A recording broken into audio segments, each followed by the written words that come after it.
I lost 20 pounds in 6 weeks, and a huge key to success is yummy, clean foods. On my program, use roasted vegetables a lot, and I'm going to show you today how I make my roasted mushrooms. So here I have my mushrooms. I have them and put them on parchment paper on my baking sheet. I'm going to spray them with a good spray of avocado oil. Then I'm going to season with some salt and some garlic powder. And then I'm going to give these a toss. Sometimes I will use a little white truffle oil and I just drizzle that over the top like this. It's totally not necessary, but if you love the taste of mushrooms, then this brings it to the next level. Then I'm going to throw these in a 400-degree oven.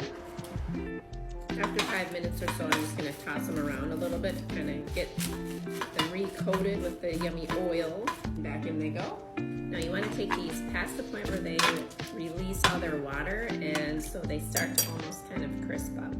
For me, this took about 20 minutes. These pair super well with beef, but also chicken, and gets you that fiber on your plate and on your way to losing weight.